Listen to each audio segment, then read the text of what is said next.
My parents sided with my ex-husband and distanced themselves from me for years. Out of the blue, they tried to reconnect, and when I declined, they unexpectedly appeared at my stepdaughter's school. "Hi there, I'm feeling a little stuck right now, and I could really use some advice. I'm 32, and I'm trying to figure out what to do about my parents, who are in their 60s. They've recently been reaching out, wanting to reconnect, but the situation is messy and I'm not sure how to handle it. I thought I'd share some background about them and my relationship with them to give you a better idea of what's going on.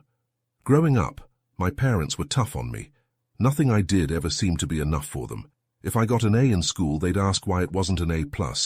If I picked up a hobby, they'd find a way to criticize it for not being useful. Their behavior wasn't outright abusive, but it always left me feeling like I was failing at something. When it came to making big decisions, they treated me like I couldn't be trusted to figure things out on my own. They'd step in and try to control everything, which caused some major issues down the road. One of the biggest blow-ups happened when I was 23 and married my ex-husband, Jake. We'd been high school sweethearts, so getting married after college felt like the natural next step. For once, my parents actually approved of something I did. Looking back, I think they liked Jake because he came from a wealthy family and seemed to check all the right boxes.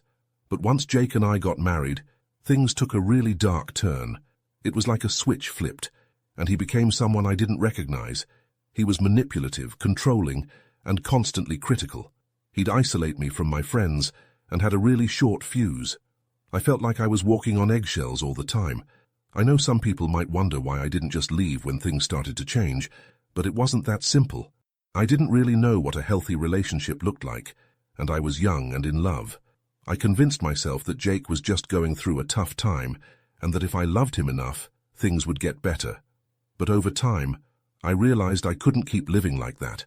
No amount of talking or trying to fix things was going to make him treat me differently. Eventually, I found the strength to leave, but it took years to get to that point.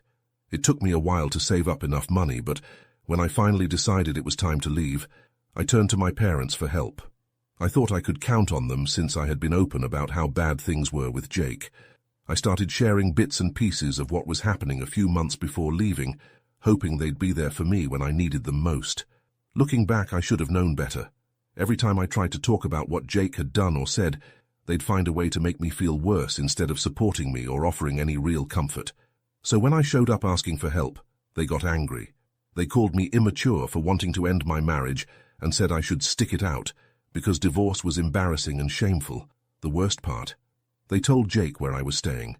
I had planned to stay with them for a couple of weeks while figuring out how to talk to Jake about the divorce. I knew how dangerous he could be and didn't want to stay in our home while working things out. I was counting on the fact that if he ever found me, being at my parents' house might stop him from doing anything harmful. But just 3 days after I arrived, my parents called Jake and told him where I was, inviting him over to work things out. I was terrified. They thought they were helping me reconcile, but they didn't realize, or care, that they were putting me in real danger. Thankfully, Jake didn't lash out physically when he showed up. He just cried and begged me to come back. Still, after that, I knew I couldn't trust my parents. I packed up and went to stay with a friend instead. Even after I left their house, my parents kept calling, not to support me, but to guilt me for going through with the divorce. They'd tell me how wrong I was and how ashamed I should feel. Once the divorce was finalized, though, they cut me off completely. No calls, no texts, no holiday cards, nothing. It was like I didn't exist anymore. At first, it broke my heart. I spent months crying over how my own parents had abandoned me. But eventually, I realized I couldn't let myself get stuck in that pain. I had bigger things to deal with, like rebuilding my life from the ground up. The years that followed were tough, but they also changed me for the better. I moved to a new city, started therapy, and began working on healing. Not just from Jake's abuse, but also from the hurt my parents caused. I threw myself into building a career in graphic design, something I'd always been passionate about. Slowly but surely, things started to come together. 2 years ago, I met Eric. He's 36 and everything Jake wasn't.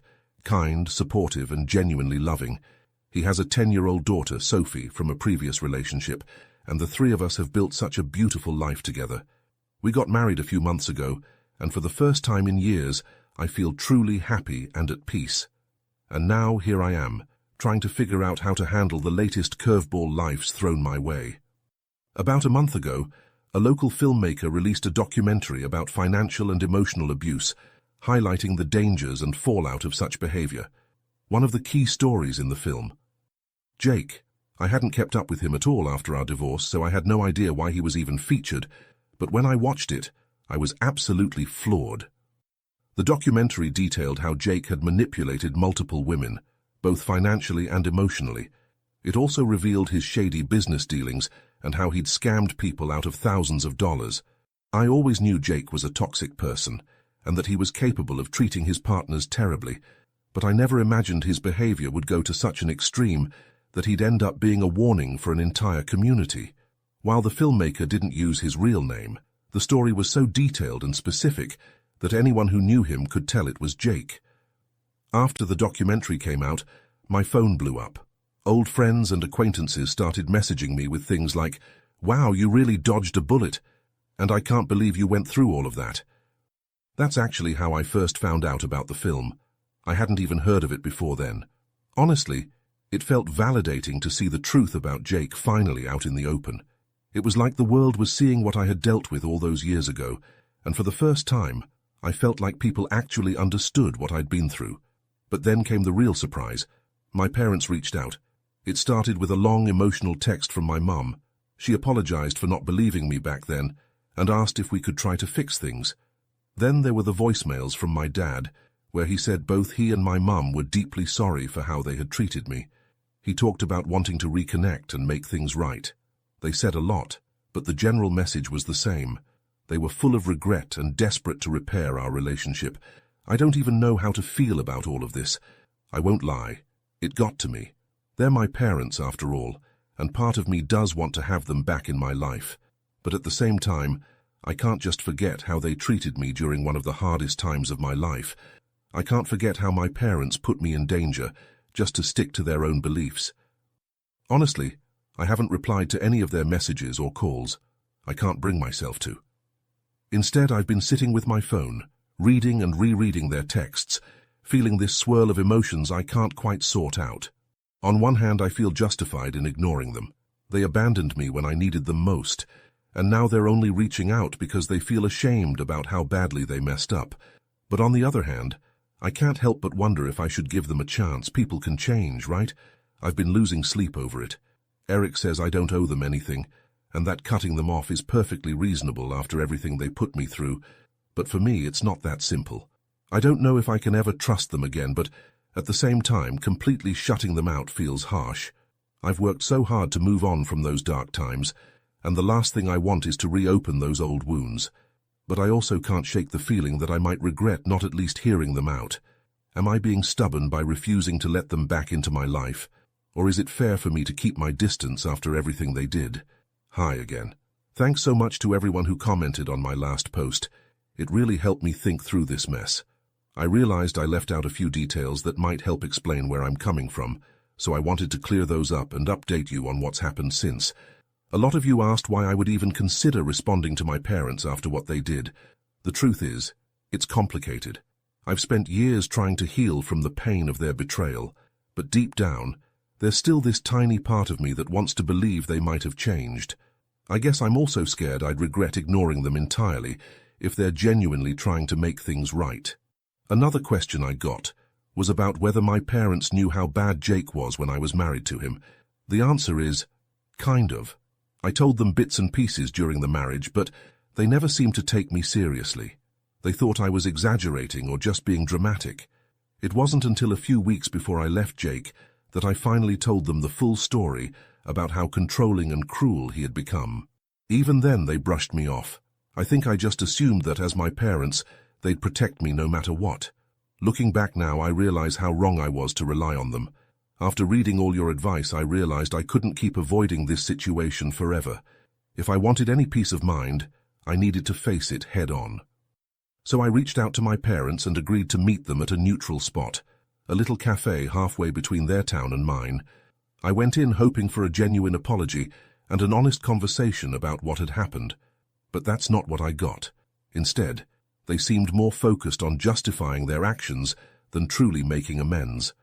My mum kept talking about how they had no idea Jake was that bad, and how the documentary had been such a wake-up call for them. My dad said they had only done what they thought was best at the time, as if that somehow excused everything. It felt like they were more upset about being wrong than about the pain they caused me. Then my mum made a comment that really stung. She said, maybe I could have handled things differently and that might have helped them understand the situation better. It felt like she was putting some of the blame back on me. Again, that was my breaking point. I realized they weren't there to take responsibility or repair anything. They just wanted to feel better about themselves. So I told them I didn't want to continue the conversation. I said I was happy with the life I'd built and preferred to keep things as they'd been, living separate lives. They looked shocked and tried to argue, but I left before they could change my mind. It wasn't easy, but I knew it was the right choice for me and my family. I thought that would be the end of it. But last weekend they crossed a line I couldn't ignore. Sophie had a school play, something she'd been excited about for weeks. Eric and I were so proud of how hard she'd worked on her part. So you can imagine my surprise when I saw my parents sitting in the audience. I hadn't told them about the play, which meant they must have gotten the details from Eric's Facebook. Don't worry, we've updated our privacy settings now. It wasn't just that they showed up uninvited, it was the way they acted, as if they were part of our family and had every right to be there. They went so far as to introduce themselves to other parents at the play, calling themselves Sophie's grandparents. Sophie was confused and asked Eric who they were, which made the whole situation even more uncomfortable. I ended up pulling my parents aside and asking them to leave. My mum started crying, accusing me of punishing them for past mistakes. My dad chimed in saying they were just trying to be there for me now, as if that excused completely disregarding my boundaries. I didn't want to cause a scene, especially with so many parents and kids around, so I kept my voice calm and asked them to go. It wasn't easy. They tried to drag it out and make things more dramatic, but I eventually got them to leave. After they left, Eric and I were both furious. He's been incredibly supportive through all of this, but he's had enough of their behavior. He's upset not only about how they treated me in the past, but also about how they're continuing to ignore accountability for their actions. He's especially protective of Sophie and worried that their behavior might confuse or upset her. He even mentioned being concerned that they'd start trying to use Sophie to get closer to me, which honestly isn't a far stretch given how they've acted. I completely understood where he was coming from, so later that day, I sent my parents a firm text. I told them that their actions were unacceptable and that I needed space. I made it clear that if they continued to cross boundaries, I'd have no choice but to cut off contact entirely. They haven't responded yet, but I'm sure it's only a matter of time. Part of me wonders if I'm being too harsh, but at the same time, I know I have every right to protect my family from this kind of chaos. I gave them a chance to show they'd changed, and instead, they proved they still couldn't respect my boundaries or the life I've built. I'll keep you all posted if anything else happens. Thanks for sticking with me and offering advice. It means a lot. Unfortunately, things have already escalated again. A couple of days ago, I got a call from a family friend. This is someone I've stayed in touch with over the years, but they also keep in contact with my parents.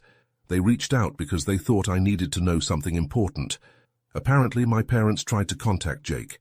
Yes, that Jake, my abusive, controlling ex-husband. The same person whose manipulative behavior and crimes were just highlighted in a documentary a few months ago. My friend told me that my parents had reached out to Jake to hear his side of the story about our divorce. I was absolutely stunned. After all their apologies, after saying they finally believed me and wanted to make things right, they still felt the need to validate my experiences by going straight to him. What made it even worse was that Jake didn't respond to them directly, but instead made some smug, condescending comments through mutual acquaintances. He claimed I'd always been difficult and quick to blame others. Hearing that felt like someone ripping open an old wound. At first, I didn't want to believe it. I thought maybe my friend misunderstood or got the wrong information. I wanted to give my parents the benefit of the doubt, again. So I called my mum to find out the truth. When I asked her if she and my dad had contacted Jake, she didn't even try to deny it. Instead, she started defending their actions. She said they wanted to understand the full picture of what happened in my marriage. We were wrong before, so we don't want to make that mistake again, she said. I couldn't believe what I was hearing. They had already crossed so many boundaries while trying to make things right, but this, reaching out to Jake, even after seeing the documentary and claiming they believed me, showed me that they still didn't trust me or respect my truth. It was like I didn't matter to them at all. My dad joined the call and doubled down. He said Jake's behavior in the documentary was concerning, but that it didn't necessarily mean he'd been a bad husband. They even hinted that I might have been exaggerating my struggles back then, and said they just wanted clarity. Hearing that was like a slap in the face. I asked them if they had any idea how painful it was for me to relive this, how much courage it took to leave Jake in the first place. My mum brushed it off, saying I was too emotional and that they hadn't meant to hurt me. My dad claimed they were just trying to make informed decisions about how to rebuild their relationship with me. At that point, I'd had enough. I told them they were selfish, manipulative, and incapable of real change. I made it clear that they had no place in my life or my family if they couldn't even recognize how hurtful their actions were. They didn't even apologize. My mum sighed like I was just being difficult, and my dad muttered something about how they could never win with me. That was the last straw, so I hung up. I felt completely overwhelmed with emotions. I was angry, hurt, and honestly shocked at how my parents were treating me after all this time with no contact. I can't believe I gave them another chance just to have them betray me again. But at the same time, I felt relief. As terrible as it was, this actually gave me some closure. For so long, I worried about how we stopped talking on bad terms, and I blamed myself for it. But now I realize I wasn't to blame at all. I talked things through with Eric, and as always, he's been my rock. He was furious too, especially since my parents' behavior was directly impacting the stability of our family. Sophie doesn't deserve this, and neither does Eric. We both agreed that I had to protect our family from this chaos. So I blocked my parents on everything: phone, email, social media. I told the family friend who had informed me about the situation, and they were incredibly supportive of my decision to cut contact. They even apologized for having to break the news to me, but honestly, I'm grateful they did. It hurts to face the fact that my parents will probably never be who I need them to be, but I know I can't keep putting myself in situations where I'm hurt over and over. Now my focus is on my family, Eric, Sophie, and the life we've built together. They're the ones who truly matter, and I won't let anyone jeopardize that. And now the next part. This will hopefully be my last update. After everything that's happened, I've made the decision to put a final stop to my parents' interference in my life.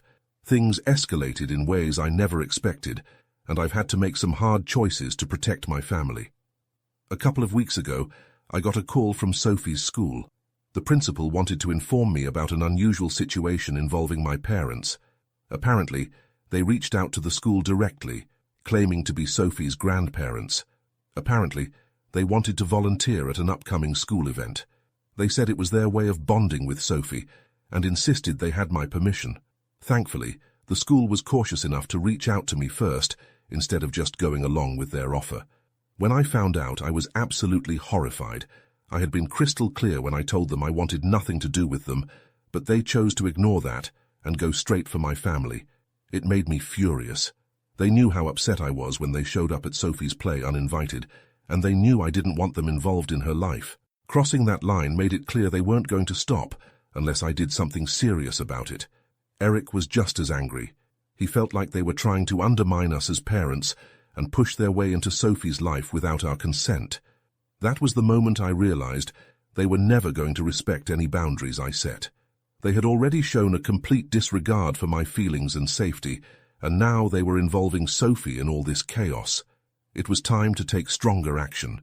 Eric and I decided to consult a lawyer about filing a restraining order. The whole process was emotionally exhausting. I had to explain everything, from their abandonment during my divorce to their more recent behavior, including trying to reach out to Jake and showing up uninvited at Sophie's school play. The lawyer assured us we had a solid case and helped us file the necessary paperwork. When they were served, their reactions were exactly what I expected.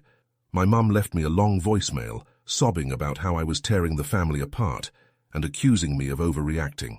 My dad, since I had blocked his old email, reached out from a new one, calling me cold-hearted and saying I was influenced by Eric. They both continued to suggest that I was too naive to understand what I was doing and would regret it all later, but all I could hear was their refusal to take responsibility for their actions, and instead, They doubled down on blaming me. They even tried to contest the restraining order, attempting to disprove every piece of evidence I had against them. But honestly, they had treated me so badly over the years, I had more than enough proof. Even the judge could see that and granted the order. The restraining order now includes clear provisions that prevent my parents from contacting me, Eric, or Sophie, whether directly or through others. If they break these terms, they'll face legal action. To make sure we're fully protected, I've taken extra precautions. I've made it clear to everyone in my life, friends and family, that if anyone tries to reach out to me on my parents' behalf, I will cut ties with them, no exceptions. Thankfully, no one has crossed that line, and most people have been incredibly supportive. Since the order was in place, my parents have tried to get in touch a few times, but it's all been indirect. They sent letters to my old address which were forwarded to me, but I haven't opened any of them. I'm keeping them just in case I need to use them as proof of their continued attempts. Honestly, this whole situation has been draining, both emotionally and physically. There's a part of me that feels sorrow over how everything turned out. I wish my parents could have changed, but I've come to terms with the fact that they are who they are. I can't keep sacrificing my peace and happiness, hoping they'll become different. Eric and I have decided it's time to look ahead. We're thinking of taking a family trip with Sophie, to change our environment and create some happy memories. I'm also seeing a therapist to help me work through the lingering guilt and pain from everything that's happened with my parents. If I'm being honest, I finally feel like this chapter of my life is over. I've done everything I can to protect myself and my family, and I've set boundaries I fully intend to stick to. My parents had more than enough chances to repair our relationship, and they let every single one slip away. I'm so thankful to everyone who's been there for me through all of this. Your support, advice, and encouragement have meant the world to me. I can't express how much I appreciate